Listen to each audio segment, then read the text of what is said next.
Hello, my name is Ewan and welcome to Eye of Gnosis Tarot.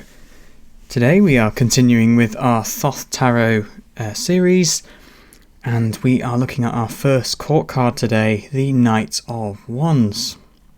Now, if you have not seen the other Wands videos, I do highly recommend you go back and watch those. There's a full playlist with all the Minor Arcana Wands cards on it. And also I did a little companion video going through the court cards to help understand them a little bit. So understanding that each court card is part of the word which we use for consciousness in Hebrew, which is Yahweh, also known as God. And that will give a bit more context to these cards as we go through them. Now, if you find what you listen to today useful, please do hit that like button at the bottom, it really helps the channel. And if you want more content like this, including tarot readings and tarot tutorials, then please do hit that subscribe button and the little bell icon so you don't miss out on any future content. So without further ado, we shall get on with the Knight of Wands. Oh, I will just say, if you want to skip to the Divinatory Interpretations, there is a timestamp down in the description, but I do highly recommend you listen to the description and symbolism at least once beforehand to give greater context. So we see a bold knight here, clad in brazen armour, leaping forward on an ebon steed.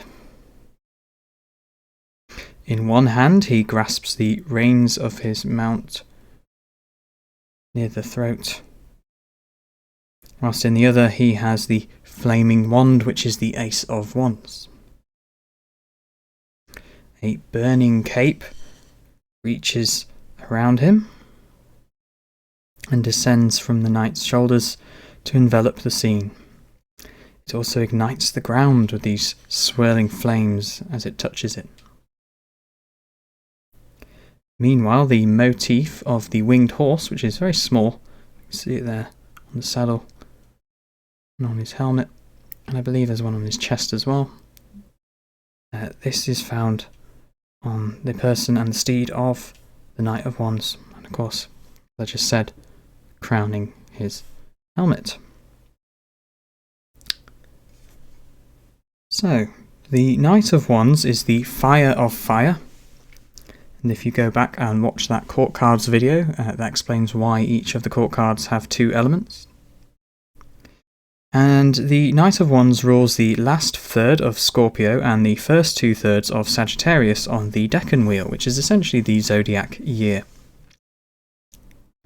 He represents the embodiment of creative force in each of us, that strong desire to make things and do things that filters down from universal consciousness and through our egos.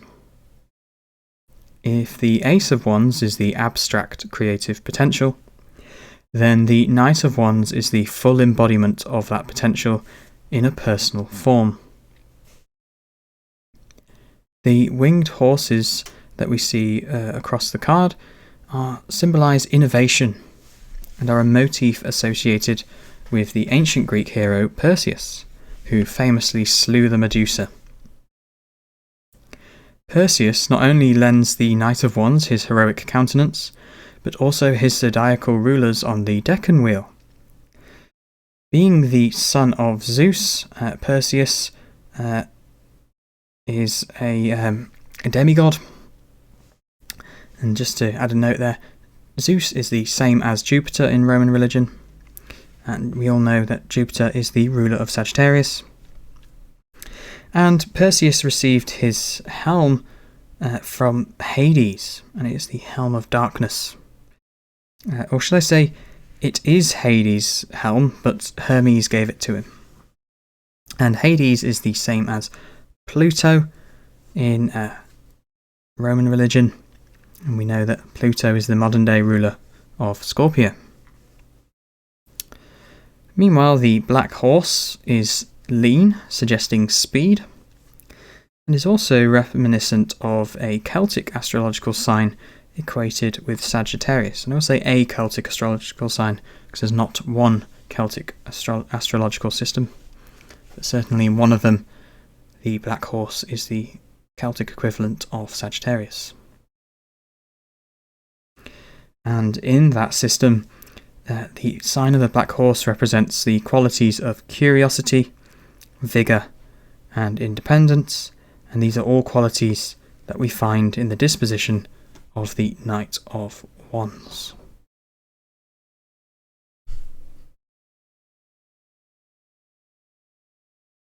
Now we're going to look at the persona of the Knight. So the Knight of Wands is a literal force of nature, a passionate and brash young man filled with dynamism and energy. He is not subject to fate, for he is the embodiment of that power, driving ever onwards and carving out his own destiny with the creative force of the Ace of Wands, should I say. In his mind, none can stop him, and no task is beyond him. Now, if you look down in the description or on my YouTube channel page, you'll see a link to my Spotify playlist where I have a song attributed to each of the cards of the tarot, starting with the Wands and starting with the Ace of Wands.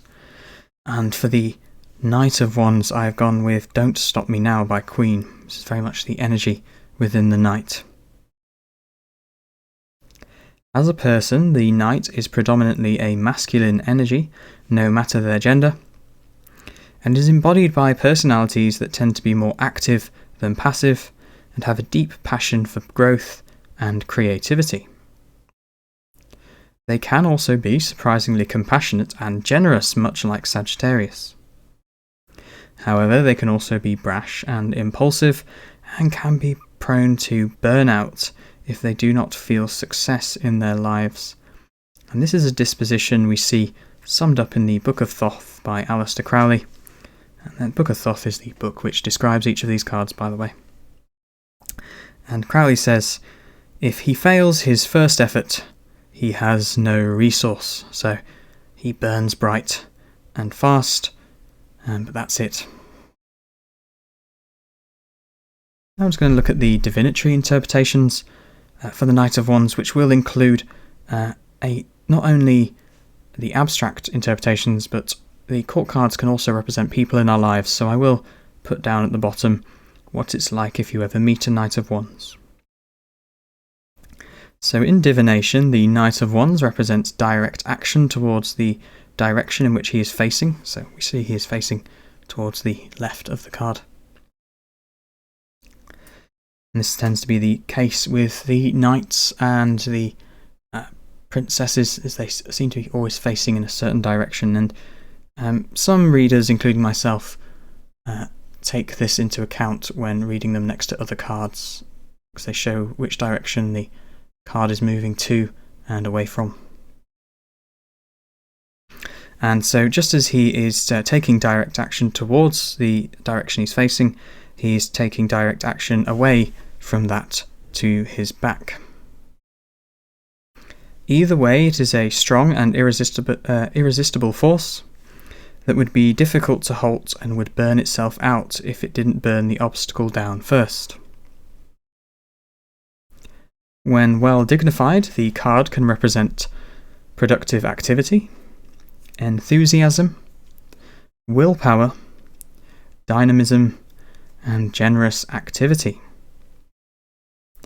When ill-dignified, the card is cruel, presumptuous, bigoted, brutal, and impulsive. Now, if you ever meet a Knight of Cups, you may be bowled over by their personality and unable to pin them down, so to speak, both physically and metaphorically. So thank you for joining me today. That has been the Knight of Wands, and we shall be looking at the Queen of Wands next. So do stick around for that and hit that subscribe button so you don't miss the next video. Thank you again, and wherever you are in the world, I hope that peace is upon you and I'll see you next time. Goodbye.